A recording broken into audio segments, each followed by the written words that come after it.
ਮੇਰੀ ਮੰਮੀ ਰੋਜ਼ ਮੈਨੂੰ ਇੱਕ ਕੌੜਾ ਸ਼ਰਬਤ ਪਿਲਾਉਂਦੇ ਸੀ ਅਤੇ ਕਹਿੰਦੇ ਸੀ ਕਿ ਇਹ ਸ਼ਰਬਤ ਪੀ ਲੈ, ਨਹੀਂ ਤਾਂ ਮੈਂ ਮਰ ਜਾਵਾਂਗੀ। ਇੱਕ ਦਿਨ ਮੈਂ ਸ਼ਰਬਤ ਪੀਣ ਤੋਂ ਮਨਾ ਕਰ ਦਿੱਤਾ ਤਾਂ ਅਗਲੇ ਹੀ ਦਿਨ ਮੇਰੀ ਮੰਮੀ ਇਸ ਦੁਨੀਆ ਤੋਂ ਚਲੀ ਗਈ।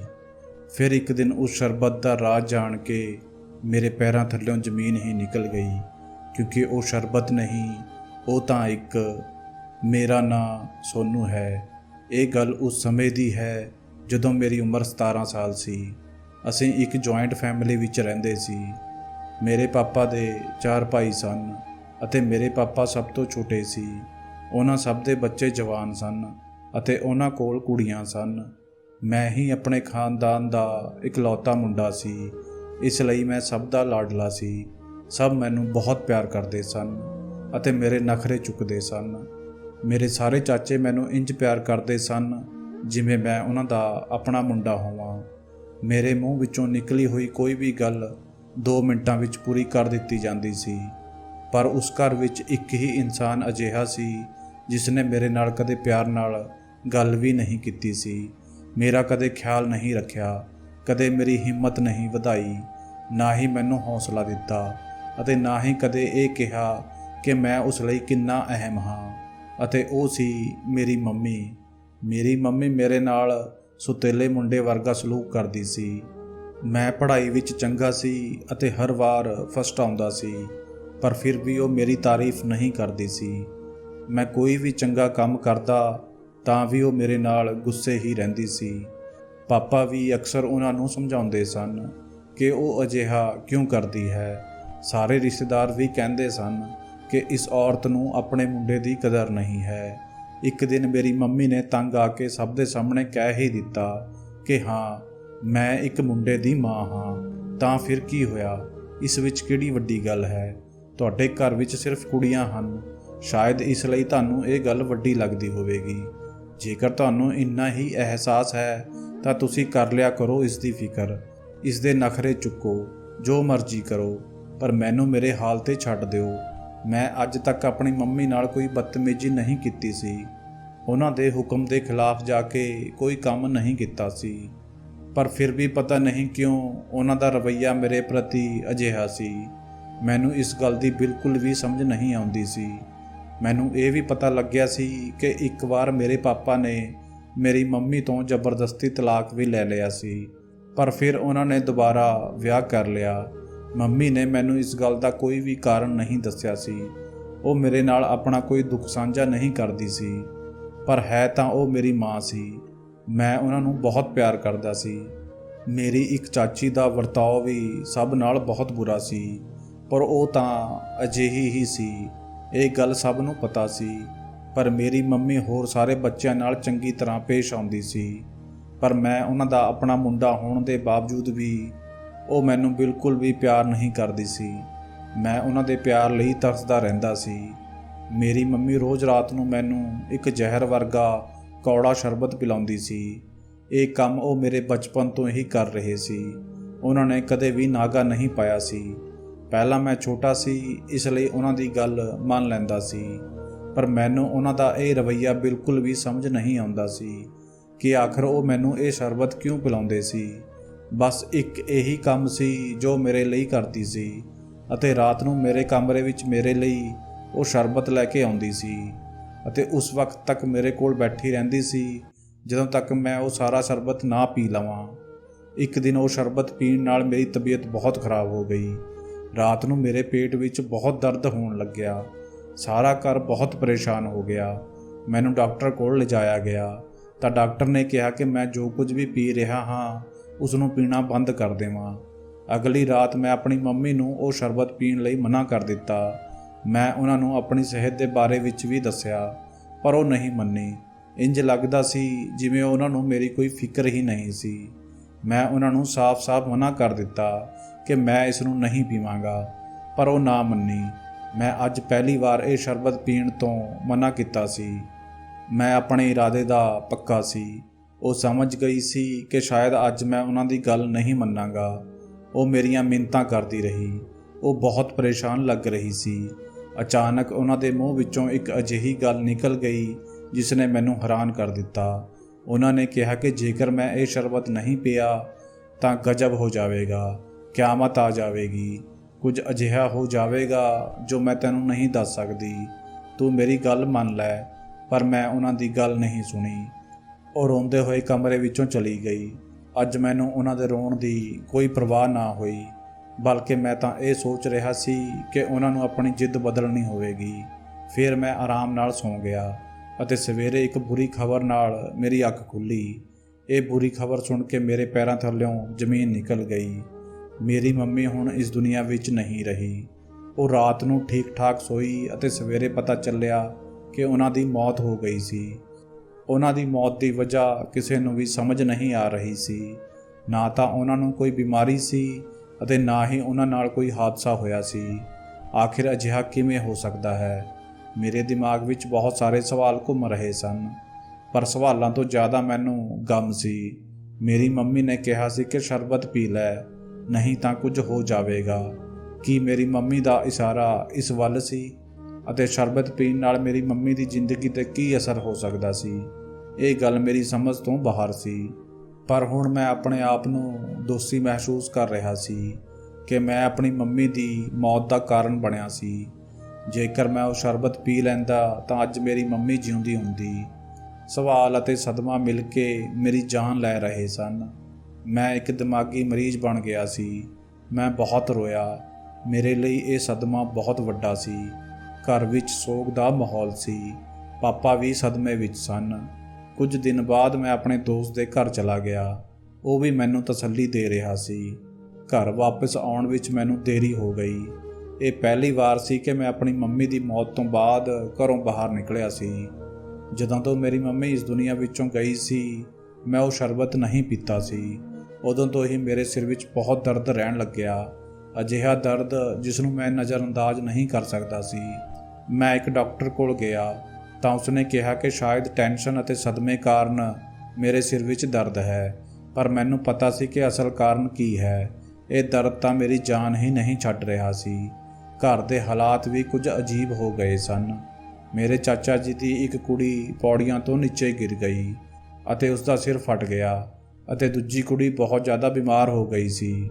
ਮੇਰੀ ਇੱਕ ਚਾਚੀ ਰਸੋਈ ਵਿੱਚ ਕੰਮ ਕਰ ਰਹੀ ਸੀ ਅਤੇ ਉਸ ਦੇ ਪੈਰ ਉੱਪਰ ਗਰਮ ਦੁੱਧ ਗਿਰ ਗਿਆ ਅਤੇ ਇੱਧਰ ਮੇਰੇ ਚਾਚਾ ਜੀ ਨੇ ਸਿਰਫ ਮੈਨੂੰ ਦੱਸਿਆ ਕਿ ਕਾਰੋਬਾਰ ਵਿੱਚ ਬਹੁਤ ਵੱਡਾ ਨੁਕਸਾਨ ਹੋ ਗਿਆ ਹੈ।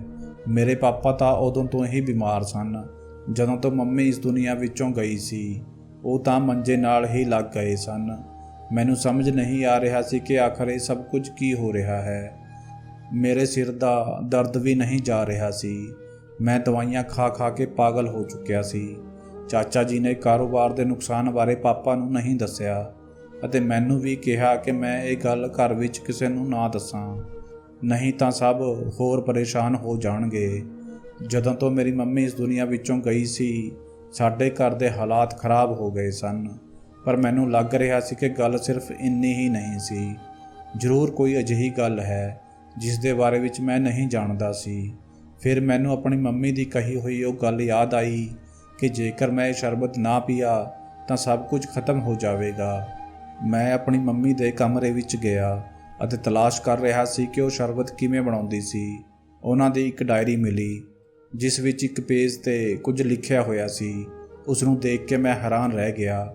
ਉਸ ਉੱਪਰ ਕਿਸੇ ਦਾ ਪਤਾ ਲਿਖਿਆ ਹੋਇਆ ਸੀ, ਜਿਸ ਦੇ ਨੀਚੇ ਲਿਖਿਆ ਸੀ, ਮੁਸੀਬਤ ਵਿੱਚ ਇਹਨਾਂ ਨੂੰ ਮਿਲੋ। ਮੈਂ ਅਗਲੇ ਹੀ ਦਿਨ ਉੱਥੇ ਜਾਣ ਬਾਰੇ ਸੋਚਿਆ। ਜਦੋਂ ਮੈਂ ਉੱਥੇ ਪਹੁੰਚਿਆ ਤਾਂ ਦੇਖ ਕੇ ਹੈਰਾਨ ਹੋ ਗਿਆ, ਕਿਉਂਕਿ ਉਹ ਕਿਸੇ ਬਾਬੇ ਦਾ ਘਰ ਸੀ। ਸਾਡੇ ਖਾਨਦਾਨ ਵਿੱਚ ਕੋਈ ਵੀ ਅਜਿਹੀਆਂ ਗੱਲਾਂ ਨੂੰ ਨਹੀਂ ਮੰਨਦਾ ਸੀ। ਮੈਂ ਅੰਦਰ ਚਲਾ ਗਿਆ ਅਤੇ ਆਪਣੇ ਨੰਬਰ ਦਾ ਇੰਤਜ਼ਾਰ ਕਰਨ ਲੱਗਿਆ। ਮੈਂ ਉੱਥੇ ਬੈਠੇ ਕੁਝ ਲੋਕਾਂ ਤੋਂ ਉਸ ਬਾਬੇ ਦੇ ਬਾਰੇ ਵਿੱਚ ਪੁੱਛਿਆ ਤਾਂ ਲੋਕਾਂ ਨੇ ਮੈਨੂੰ ਦੱਸਿਆ ਕਿ ਇਹ ਬਹੁਤ ਪਹੁੰਚੇ ਹੋਏ ਬਾਬਾ ਜੀ ਹਨ। ਮੈਂ ਕਿਹਾ, ਇਹ ਕਿੰਨੇ ਪੈਸੇ ਲੈਂਦੇ ਹਨ? ਤਾਂ ਉਹ ਕਹਿਣ ਲੱਗੇ, ਇਹ ਕਿਸੇ ਤੋਂ 1 ਰੁਪਿਆ ਵੀ ਨਹੀਂ ਲੈਂਦੇ। ਫਿਰ ਮੈਂ ਪੁੱਛਿਆ, ਆਪਣੀ ਮਰਜ਼ੀ ਨਾਲ ਅਸੀਂ ਜੋ ਵੀ ਦੇ ਸਕਦੇ ਹਾਂ ਤਾਂ ਉਹ ਰੱਖ ਲੈਂਦੇ ਹਨ? ਤਾਂ ਉਹਨਾਂ ਨੇ ਕਿਹਾ, ਨਹੀਂ, ਇੱਥੇ ਅਜਿਹਾ ਕੋਈ ਰਿਵਾਜ ਨਹੀਂ ਹੈ, ਪਰ ਫਿਰ ਵੀ ਜੇਕਰ ਕੋਈ ਜਿੱਦ ਕਰੇ ਅਤੇ ਉਹ ਕੁਝ ਦੇਣਾ ਚਾਹੁੰਦਾ ਹੋਵੇ ਤਾਂ ਬਾਬਾ ਜੀ ਉਸ ਨੂੰ ਕਹਿੰਦੇ ਹਨ ਕਿ ਉਹ ਗਰੀਬਾਂ ਵਿੱਚ ਕੋਈ ਚੀਜ਼ ਵੰਡ ਦੇਵੇ, ਉਸ ਦਾ ਫਲ ਤੁਹਾਨੂੰ ਮਿਲ ਜਾਵੇਗਾ। ਪਰ ਬਾਬਾ ਜੀ ਆਪ ਕਿਸੇ ਤੋਂ ਵੀ 1 ਰੁਪਿਆ ਨਹੀਂ ਲੈਂਦੇ। ਇਹ ਗੱਲ ਸੁਣ ਕੇ ਮੈਂ ਹੈਰਾਨ ਹੋ ਗਿਆ। ਪਰ ਫਿਰ ਵੀ ਮੇਰਾ ਅਜਿਹੀਆਂ ਚੀਜ਼ਾਂ ਵਿੱਚ ਕੋਈ ਭਰੋਸਾ ਨਹੀਂ ਸੀ। ਜਦੋਂ ਮੈਂ ਬਾਬਾ ਜੀ ਦੇ ਕਮਰੇ ਵਿੱਚ ਗਿਆ ਤਾਂ ਉਹ ਮੈਨੂੰ ਦੇਖ ਕੇ ਹੈਰਾਨ ਹੋ ਗਏ। ਉਹਨਾਂ ਨੇ ਕਮਰੇ ਵਿੱਚ ਬੈਠੇ ਸਾਰੇ ਲੋਕਾਂ ਨੂੰ ਬਾਹਰ ਭੇਜ ਦਿੱਤਾ ਅਤੇ ਫਿਰ ਮੈਨੂੰ ਅਜਿਹੀ ਗੱਲ ਕਹੀ ਜਿਸ ਨੂੰ ਸੁਣ ਕੇ ਮੈਂ ਦੰਗ ਰਹਿ ਗਿਆ। ਉਹਨਾਂ ਨੇ ਮੈਨੂੰ ਕਿਹਾ ਕਿ ਤੂੰ ਹਲੇ ਤੱਕ ਜਿਉਂਦਾ ਕਿਵੇਂ ਹੋ ਸਕਦਾ ਹੈ। ਮੈਨੂੰ ਤਾਂ ਲੱਗ ਰਿਹਾ ਸੀ ਕਿ ਤੂੰ ਮਰ ਗਿਆ ਹੋਵੇਂਗਾ। ਆਖਰ ਉਹਨਾਂ ਦੀ ਇਸ ਗੱਲ ਦਾ ਕੀ ਮਤਲਬ ਸੀ?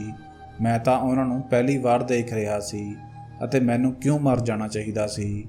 ਮੈਂ ਉਹਨਾਂ ਦੇ ਸਾਹਮਣੇ ਬੈਠਿਆ ਅਤੇ ਉਹਨਾਂ ਨੂੰ ਪੁੱਛਿਆ, ਕੀ ਤੁਸੀਂ ਮੈਨੂੰ ਜਾਣਦੇ ਹੋ? ਮੈਂ ਤਾਂ ਜ਼ਿੰਦਗੀ ਵਿੱਚ ਪਹਿਲੀ ਵਾਰ ਤੁਹਾਨੂੰ ਮਿਲ ਰਿਹਾ ਹਾਂ। ਫਿਰ ਤੁਸੀਂ ਮੈਨੂੰ ਦੇਖਦੇ ਹੀ ਅਜਿਹੀ ਗੱਲ ਕਿਉਂ ਕੀਤੀ ਅਤੇ ਸਭ ਨੂੰ ਕਮਰੇ ਵਿੱਚੋਂ ਬਾਹਰ ਕਿਉਂ ਭੇਜ ਦਿੱਤਾ? ਅਜਿਹੀ ਕਿਹੜੀ ਗੱਲ ਹੈ? ਮੈਨੂੰ ਸਭ ਕੁਝ ਦੱਸੋ। ਮੈਂ ਉਹਨਾਂ ਨੂੰ ਇਹ ਵੀ ਦੱਸਿਆ ਕਿ ਮੇਰੀ ਮੰਮੀ ਇਸ ਦੁਨੀਆ ਵਿੱਚੋਂ ਚਲੀ ਗਈ ਹੈ ਅਤੇ ਮੇਰੇ ਘਰ ਵਿੱਚ ਪਤਾ ਨਹੀਂ ਕੀ ਕੁਝ ਹੋ ਰਿਹਾ ਹੈ। ਸਭ ਕੁਝ ਤਬਾਹ ਹੁੰਦਾ ਜਾ ਰਿਹਾ ਹੈ। ਕਾਰੋਬਾਰ ਵੀ ਬੰਦ ਹੋ ਰਿਹਾ ਹੈ ਅਤੇ ਘਰ ਦੇ ਲੋਕ ਵੀ ਬਿਮਾਰ ਹਨ। ਮੇਰੇ ਸਿਰ ਵਿੱਚ ਵੀ ਹਰ ਵੇਲੇ ਦਰਦ ਰਹਿੰਦਾ ਹੈ। ਫਿਰ ਉਹਨਾਂ ਨੇ ਮੈਨੂੰ ਇੱਕ ਅਜਿਹੀ ਗੱਲ ਦੱਸੀ ਜਿਸ ਨੂੰ ਸੁਣ ਕੇ ਮੈਂ ਸੁੰਨ ਹੋ ਗਿਆ। ਉਹਨਾਂ ਨੇ ਕਿਹਾ, ਤੂੰ ਆਪਣੇ ਖਾਨਦਾਨ ਵਿੱਚ ਇਕੱਲਾ ਮੁੰਡਾ ਹੈ। ਸਾਰੀ ਜਾਇਦਾਦ ਦਾ ਤੂੰ ਇਕੱਲਾ ਹੀ ਵਾਰਿਸ ਹੈ। ਤੇਰੇ ਦਾਦਾ ਜੀ ਨੇ ਸਭ ਕੁਝ ਤੇਰੇ ਨਾਮ ਕਰ ਦਿੱਤਾ ਸੀ, ਇਸ ਲਈ ਤੇਰੇ ਬਾਕੀ ਚਾਚਿਆਂ ਨੂੰ ਇਹ ਗੱਲ ਜ਼ਹਿਰ ਲੱਗੀ। ਉਹਨਾਂ ਸਭ ਦੀਆਂ ਘਰ ਵਾਲਿਆਂ ਨੇ ਮਿਲ ਕੇ ਤੇਰੇ ਉੱਪਰ ਬਹੁਤ ਵੱਡਾ ਕਾਲਾ ਜਾਦੂ ਕਰਵਾਇਆ ਸੀ। ਉਹ ਜਾਦੂ ਬਹੁਤ ਭਿਆਨਕ ਸੀ। ਅਸੀਂ ਵੀ ਹੈਰਾਨ ਸੀ ਕਿ ਕੋਈ ਇੰਨਾ ਪੱਥਰ ਦਿਲ ਕਿਵੇਂ ਹੋ ਸਕਦਾ ਹੈ। ਇਸ ਜਾਦੂ ਦੇ ਕਾਰਨ ਤੂੰ ਬਸ 2-3 ਮਹੀਨੇ ਹੀ ਜਿਉਂਦਾ ਰਹਿ ਸਕਦਾ ਸੀ। ਤੇਰੀ ਮਾਂ, ਜੋ ਕਿ ਇੱਕ ਬਹੁਤ ਚੰਗੀ ਔਰਤ ਸੀ, ਉਸ ਨੂੰ ਸਭ ਕੁਝ ਪਤਾ ਲੱਗ ਗਿਆ ਸੀ। ਉਸਨੇ ਤੇਰੇ ਬਾਪ ਨੂੰ ਦੱਸਿਆ ਤਾਂ ਉਹਨਾਂ ਦੋਵਾਂ ਵਿੱਚ ਝਗੜਾ ਹੋ ਗਿਆ। ਤੇਰੇ ਬਾਪ ਨੇ ਗੁੱਸੇ ਵਿੱਚ ਆ ਕੇ ਤੇਰੀ ਮਾਂ ਨੂੰ ਤਲਾਕ ਵੀ ਦੇ ਦਿੱਤਾ ਸੀ, ਪਰ ਫਿਰ ਉਸਨੂੰ ਆਪਣੀ ਗਲਤੀ ਦਾ ਅਹਿਸਾਸ ਹੋਇਆ ਅਤੇ ਉਸਨੇ ਤੇਰੀ ਮਾਂ ਨਾਲ ਦੁਬਾਰਾ ਵਿਆਹ ਕਰ ਲਿਆ। ਇੱਕ ਦਿਨ ਤੇਰੀ ਮਾਂ ਤੇਰੇ ਬਾਪ ਨੂੰ ਲੈ ਕੇ ਮੇਰੇ ਕੋਲ ਆਈ। ਮੈਂ ਉਸਨੂੰ ਸਭ ਕੁਝ ਦੱਸਿਆ, ਪਰ ਉਸਨੇ ਫਿਰ ਵੀ ਵਿਸ਼ਵਾਸ ਨਹੀਂ ਕੀਤਾ ਅਤੇ ਫਿਰ ਤੇਰੀ ਮਾਂ ਨੇ ਮੇਰੇ ਤੋਂ ਇਸ ਦਾ ਕੋਈ ਹੱਲ ਪੁੱਛਿਆ। ਮੈਂ ਉਦੋਂ ਤੋਂ ਹੀ ਤੇਰੀ ਮਾਂ ਨੂੰ ਜਾਣਦਾ ਹਾਂ। ਮੈਂ ਉਸਨੂੰ ਇਸ ਜਾਦੂ ਦਾ ਤੋੜ ਤਾਂ ਦੇ ਦਿੱਤਾ, ਪਰ ਉਹ ਜਾਦੂ ਬਹੁਤ ਖਤਰਨਾਕ ਸੀ। ਇਹ ਜਾਦੂ ਸਿਰਫ ਤੇਰੇ ਉੱਪਰ ਉਦੋਂ ਤੱਕ ਹੀ ਅਸਰ ਕਰ ਸਕਦਾ ਸੀ ਜਦੋਂ ਤੱਕ ਤੂੰ 18 ਸਾਲ ਦਾ ਨਹੀਂ ਹੋ ਜਾਂਦਾ, ਪਰ ਉਦੋਂ ਤੱਕ ਤੈਨੂੰ ਰੋਜ਼ ਉਹ ਮੰਤਰ ਵਾਲੀ ਜੜੀ ਬੂਟੀ ਵਾਲਾ ਸ਼ਰਬਤ ਪੀਣਾ ਸੀ। ਇਹ ਜੜੀ ਬੂਟੀ ਮੇਰੇ ਕੋਲੋਂ ਹੀ ਲੈ ਕੇ ਜਾਂਦੀ ਸੀ, ਪਰ ਜਦੋਂ ਤੂੰ ਉਹ ਸ਼ਰਬਤ ਨਹੀਂ ਪੀਤਾ ਤਾਂ ਉਸ ਜਾਦੂ ਦਾ ਸਭ ਤੋਂ ਪਹਿਲਾ ਅਸਰ ਤੇਰੀ ਮਾਂ ਉੱਪਰ ਹੋਇਆ, ਕਿਉਂਕਿ ਉਹੀ ਸੀ ਜਿਸ ਦੇ ਕਾਰਨ ਉਹ ਜਾਦੂ ਰੁਕਿਆ ਹੋਇਆ ਸੀ ਅਤੇ ਫਿਰ ਤੇਰੇ ਉੱਪਰ ਵੀ ਹੌਲੀ-ਹੌਲੀ ਉਸ ਦਾ ਅਸਰ ਹੋਣ ਲੱਗਿਆ। ਮੈਂ ਹੈਰਾਨ ਹੋ ਕੇ ਪੁੱਛਿਆ ਕਿ ਜੇਕਰ ਇਹ ਜਾਦੂ ਮੇਰੀ ਚਾਚੀ ਨੇ ਕਰਵਾਇਆ ਹੈ ਤਾਂ ਫਿਰ ਉਹਨਾਂ ਉੱਪਰ ਵੀ ਮੁਸੀਬਤਾਂ ਕਿਉਂ ਆ ਰਹੀਆਂ ਹਨ? ਤਾਂ ਬਾਬਾ ਜੀ ਨੇ ਦੱਸਿਆ, ਕਿਉਂਕਿ ਹੁਣ ਇਹ ਜਾਦੂ ਖਤਮ ਹੋਣ ਵਾਲਾ ਹੈ, ਇਸ ਲਈ ਉਹਨਾਂ ਉੱਪਰ ਵੀ ਅਸਰ ਹੋ ਰਿਹਾ ਹੈ। ਹਾਲੇ ਤੇਰੇ 18 ਸਾਲ ਪੂਰੇ ਹੋਣ ਵਿੱਚ 1 ਮਹੀਨਾ ਬਾਕੀ ਹੈ। ਬਸ ਤੂੰ ਉਹ ਸ਼ਰਬਤ ਪੀਂਦਾ ਰਹਿ ਅਤੇ ਉਸ ਤੋਂ ਬਾਅਦ ਉਸ ਜਾਦੂ ਦਾ ਅਸਰ ਖਤਮ ਹੋ ਜਾਵੇਗਾ। ਤੇਰੀ ਮਾਂ ਤਾਂ ਹੁਣ ਵਾਪਸ ਨਹੀਂ ਆ ਸਕਦੀ, ਪਰ ਸ਼ਾਇਦ ਤੇਰੀ ਜਾਨ ਬਚ ਜਾਵੇ। ਇਸ ਲਈ ਉਹ ਤੇਰੇ ਉੱਪਰ ਸਖਤੀ ਕਰਦੀ ਸੀ ਤਾਂ ਜੋ ਤੂੰ ਉਸ ਤੋਂ ਡਰ ਕੇ ਰਹੇ ਅਤੇ ਉਸ ਦੀ ਗੱਲ ਮੰਨਦਾ ਰਹੇ। ਨਹੀਂ ਤਾਂ ਉਹ ਤੈਨੂੰ ਰੋਜ਼ ਅਜਿਹਾ ਕੌੜਾ ਸ਼ਰਬਤ ਪੀਣ ਲਈ ਮਜਬੂਰ ਕਿਉਂ ਕਰਦੀ? ਜਦੋਂ ਮੈਂ ਘਰ ਵਾਪਸ ਆਇਆ ਤਾਂ ਮੈਂ ਬਹੁਤ ਦੁਖੀ ਸੀ। ਮੈਂ ਆਪਣੀ ਜਿੱਦ ਵਿੱਚ ਆ ਕੇ ਆਪਣੀ ਮਾਂ ਨੂੰ ਗਵਾ ਦਿੱਤਾ ਸੀ। ਇੱਕ ਵਾਰ ਵੀ ਨਹੀਂ ਸੋਚਿਆ ਕਿ ਮਾਂ ਤਾਂ ਮਾਂ ਹੁੰਦੀ ਹੈ, ਉਸ ਦਾ ਪਿਆਰ ਕਦੇ ਵੀ ਘੱਟ ਹੋ ਹੀ ਨਹੀਂ ਸਕਦਾ। ਮੈਂ ਆਪਣੇ ਪਾਪਾ ਨੂੰ ਇਹ ਸਭ ਕੁਝ ਦੱਸਿਆ, ਪਰ ਮੇਰੇ ਪਾਪਾ ਹਲੇ ਵੀ ਇਹ ਗੱਲ ਮੰਨਣ ਨੂੰ ਤਿਆਰ ਨਹੀਂ ਸਨ ਕਿ ਉਹਨਾਂ ਦਾ ਖਾਨਦਾਨ ਅਜਿਹਾ ਕਰ ਸਕਦਾ ਹੈ। ਉਹਨਾਂ ਦਾ ਕਹਿਣਾ ਸੀ ਕਿ ਮੈਂ ਤੈਨੂੰ ਇੰਨਾ ਪਿਆਰ ਨਹੀਂ ਕੀਤਾ ਜਿੰਨਾ ਮੇਰੇ ਭਾਈਆਂ ਨੇ ਅਤੇ ਉਹਨਾਂ ਦੀਆਂ ਪਤਨੀਆਂ ਨੇ ਕੀਤਾ ਹੈ। ਮੈਂ ਆਪਣੇ ਪਾਪਾ ਨੂੰ ਕਿਹਾ, ਉਹਨਾਂ ਦੇ ਪਿਆਰ ਦੇ ਪਿੱਛੇ ਅਸਲ ਵਿੱਚ ਇੱਕ ਮਕਸਦ ਲੁਕਿਆ ਹੋਇਆ ਸੀ। ਤੁਸੀਂ ਮੇਰੀ ਮੰਮੀ ਦੀ ਗੱਲ ਨਹੀਂ ਮੰਨੀ, ਇੱਥੋਂ ਤੱਕ ਕਿ ਉਹਨਾਂ ਨੂੰ ਤਲਾਕ ਵੀ ਦੇ ਦਿੱਤਾ ਸੀ। ਤੁਸੀਂ ਇਸ ਗੱਲ ਨੂੰ ਮੰਨਣ ਲਈ ਕਿਉਂ ਤਿਆਰ ਨਹੀਂ ਹੋ ਕਿ ਮੇਰੀ ਮੰਮੀ ਸੱਚ ਕਹਿ ਰਹੀ ਸੀ? ਮੈਂ ਉਹਨਾਂ ਸਾਰੀਆਂ ਚੀਜ਼ਾਂ ਨੂੰ ਮਹਿਸੂਸ ਕੀਤਾ। ਮੈਂ ਕੋਈ ਛੋਟਾ ਬੱਚਾ ਨਹੀਂ ਹਾਂ। ਮੇਰੇ ਪਾਪਾ ਨੇ ਮੇਰੀ ਕੋਈ ਗੱਲ ਨਹੀਂ ਮੰਨੀ। ਮੈਂ ਆਪਣੀ ਮੰਮੀ ਦੀ ਉਹ ਡਾਇਰੀ ਆਪਣੇ ਕੋਲ ਰੱਖ ਲਈ ਅਤੇ ਉਸ ਵਿੱਚ ਇਹ ਵੀ ਲਿਖਿਆ ਸੀ ਕਿ ਤੇਰੇ ਪਾਪਾ ਇਹ ਗੱਲ ਵੀ ਨਹੀਂ ਮੰਨਣਗੇ, ਕਿਉਂਕਿ ਉਹ ਹਲੇ ਵੀ ਇਸ ਜਾਦੂ ਦੇ ਅਸਰ ਵਿੱਚ ਹਨ। ਇਸ ਲਈ ਮੈਂ ਆਪਣੇ ਪਾਪਾ ਨੂੰ ਉਹਨਾਂ ਦੇ ਹਾਲ ਉੱਪਰ ਛੱਡ ਦਿੱਤਾ। ਹੁਣ ਮੈਂ ਬਾਬਾ ਜੀ ਤੋਂ ਬਹੁਤ ਸਾਰੀਆਂ ਜੜੀਆਂ ਬੂਟੀਆਂ ਲੈ ਆਇਆ ਅਤੇ ਆਪਣੇ ਲਈ ਆਪ ਹੀ ਸ਼ਰਬਤ ਬਣਾਉਣ ਲੱਗਿਆ। ਫਿਰ ਮੈਂ ਇਹ ਵੀ ਸੋਚਣ ਲੱਗਿਆ ਕਿ ਇਸ ਸ਼ਰਬਤ ਨੂੰ ਬਣਾਉਣ ਵਿੱਚ ਕਿੰਨੀ ਮਿਹਨਤ ਲੱਗਦੀ ਹੈ ਅਤੇ ਇਹ ਕੰਮ ਲੁਕ ਛਿਪ ਕੇ ਕਰਨਾ ਪੈਂਦਾ ਹੈ। ਮੇਰੀ ਮੰਮੀ ਨੇ ਮੇਰੀ ਜਾਨ ਬਚਾਉਣ ਦੀ ਖਾਤਰ ਕੀ ਕੁਝ ਨਹੀਂ ਕੀਤਾ ਅਤੇ ਮੈਂ ਜਾਂਦੇ ਜਾਂਦੇ ਉਹਨਾਂ ਨਾਲ ਬਦਤਮੀਜ਼ੀ ਕੀਤੀ। ਇਹ ਸ਼ਿਕਾਇਤ ਮੈਨੂੰ ਸਾਰੀ ਜ਼ਿੰਦਗੀ ਰਹੇਗੀ। ਮੈਂ 1 ਮਹੀਨੇ ਤੱਕ ਉਹ ਸ਼ਰਬਤ ਪੀਤਾ ਅਤੇ 18 ਸਾਲ ਦੇ ਹੋਣ ਤੋਂ ਬਾਅਦ ਸ਼ਹਿਰ ਚਲਾ ਗਿਆ। ਜਾਣ ਤੋਂ ਪਹਿਲਾਂ ਮੈਂ ਆਪਣੇ ਸਾਰੇ ਘਰ ਵਾਲਿਆਂ ਨੂੰ ਕਿਹਾ ਕਿ ਮੈਂ ਤੁਹਾਡੇ ਝੂਠੇ ਪਿਆਰ ਨੂੰ ਸੱਚਾ ਪਿਆਰ ਸਮਝਦਾ ਰਿਹਾ। ਤੁਸੀਂ ਸਭ ਮੇਰੇ ਨਾਲ ਜੋ ਕੁਝ ਕੀਤਾ ਹੈ, ਤੁਹਾਡਾ ਉਹ ਮਕਸਦ ਸਿਰਫ ਮੇਰੀ ਮਾਂ ਦੇ ਕਾਰਨ ਨਾਕਾਮ ਹੋ ਗਿਆ। ਮੇਰੀ ਮੰਮੀ ਤਾਂ ਵਾਪਸ ਨਹੀਂ ਆ ਸਕਦੀ, ਪਰ ਮੈਂ ਤੁਹਾਨੂੰ ਕਦੇ ਮਾफ़ ਨਹੀਂ ਕਰਾਂਗਾ। ਮੈਂ ਉਹ ਘਰ ਛੱਡ ਦਿੱਤਾ ਅਤੇ ਸ਼ਹਿਰ ਵਿੱਚ ਰਹਿਣ ਲੱਗਿਆ। ਮੈਂ ਬਹੁਤ ਮਿਹਨਤ ਨਾਲ ਪੜ੍ਹਾਈ ਕੀਤੀ ਅਤੇ ਆਪਣਾ ਘਰ ਬਣਾਇਆ ਅਤੇ ਫਿਰ ਆਪਣੀ ਮੰਮੀ ਦੇ ਨਾਮ 'ਤੇ ਇੱਕ ਹੋਟਲ ਖੋਲ੍ਹਿਆ। ਮੈਨੂੰ ਇਸ ਗੱਲ ਦਾ ਬਹੁਤ ਦੁੱਖ ਸੀ ਕਿ ਮੇਰੇ ਪਾਪਾ ਮੇਰੇ ਨਾਲ ਨਹੀਂ ਆਏ। ਇੱਕ ਦਿਨ ਮੈਂ ਉਹਨਾਂ ਨੂੰ ਆਪਣੇ ਘਰ ਦੇ ਬਾਹਰ ਖੜ੍ਹੇ ਦੇਖਿਆ। ਮੈਨੂੰ ਬਹੁਤ ਖੁਸ਼ੀ ਹੋਈ। ਉਹ ਮੇਰੇ ਸਾਹਮਣੇ ਹੱਥ ਜੋੜਨ ਲੱਗੇ ਤੇ ਕਹਿਣ ਲੱਗੇ, ਬੇਟੇ ਤੂੰ ਸੱਚ ਕਹਿ ਰਿਹਾ ਸੀ, ਤੇਰੀ ਮਾਂ ਵੀ ਸੱਚ ਕਹਿੰਦੀ ਸੀ, ਮੈਂ ਹੀ ਬਦਨਸੀਬ ਸੀ, ਹੁਣ ਮੈਂ ਤੇਰੇ ਨਾਲ ਹੀ ਰਹਾਂਗਾ। ਮੇਰੇ ਪਾਪਾ ਨੇ ਇਹ ਵੀ ਦੱਸਿਆ ਕਿ ਮੇਰੇ ਜਾਣ ਤੋਂ ਬਾਅਦ ਉਸ ਘਰ ਵਿੱਚ ਬਹੁਤ ਮੁਸੀਬਤ ਆਈ। ਸ਼ਾਇਦ ਉਹਨਾਂ ਨੂੰ ਉਹਨਾਂ ਦੇ ਕਰਮਾਂ ਦੀ ਸਜ਼ਾ ਮਿਲ ਰਹੀ ਸੀ। ਮੈਂ ਅਤੇ ਮੇਰੇ ਪਾਪਾ ਨੇ ਆਪਣੇ ਖਾਨਦਾਨੀ ਹਿੱਸੇ ਅਤੇ ਦੌਲਤ ਦੇ ਬਾਰੇ ਵਿੱਚ ਕੋਈ ਵੀ ਗੱਲ ਨਹੀਂ ਕੀਤੀ। ਮੇਰੇ ਪਾਪਾ ਨੂੰ ਵੀ ਹੁਣ ਜਾਇਦਾਦ ਅਤੇ ਪੈਸੇ ਨਾਲ ਕੋਈ ਮਤਲਬ ਨਹੀਂ ਸੀ। ਮੈਨੂੰ ਵੀ ਅਜਿਹੀ ਦੌਲਤ ਨਹੀਂ ਚਾਹੀਦੀ ਸੀ ਜਿਸ ਨੇ ਮੇਰੇ ਆਪਣਿਆਂ ਨੂੰ ਮੇਰਾ ਦੁਸ਼ਮਣ ਬਣਾ ਦਿੱਤਾ। ਮੈਂ ਆਪਣੇ ਆਪ ਨੂੰ ਬਹੁਤ ਖੁਸ਼ਨਸੀਬ ਸਮਝਦਾ ਰਿਹਾ, ਪਰ ਮੈਨੂੰ ਕੀ ਪਤਾ ਸੀ ਕਿ ਮੇਰੇ ਘਰ ਵਾਲਿਆਂ ਦੇ ਪਿਆਰ ਦੇ ਪਿੱਛੇ ਇੰਨੀ ਵੱਡੀ ਨਫ਼ਰਤ ਹੈ। ਮੈਂ ਆਪਣੀ ਮਾਂ ਨੂੰ ਸਲਾਮ ਕਰਦਾ ਹਾਂ, ਜਿਸ ਨੇ ਸਾਰੀ ਜ਼ਿੰਦਗੀ ਇਸ ਰਾਜ ਨੂੰ ਆਪਣੇ ਅੰਦਰ ਸਿਰਫ ਇਸ ਲਈ ਦਫਨ ਰੱਖਿਆ ਤਾਂ ਜੋ ਉਹ ਮੇਰੀ ਜਾਨ ਬਚਾ ਸਕੇ ਅਤੇ ਇਸ ਦੇ ਨਾਲ ਹੀ ਉਹ ਇਸ ਦੁਨੀਆ ਤੋਂ ਵੀ ਚਲੀ ਗਈ। ਤੁਹਾਨੂੰ ਸਭ ਨੂੰ ਬੇਨਤੀ ਹੈ ਕਿ ਮੇਰੀ ਮਾਂ ਲਈ ਰੱਬ ਨੂੰ ਪ੍ਰਾਰਥਨਾ ਕਰਿਓ ਤਾਂ ਜੋ ਉਹਨਾਂ ਦੀ ਆਤਮਾ ਨੂੰ ਸ਼ਾਂਤੀ ਮਿਲ ਸਕੇ।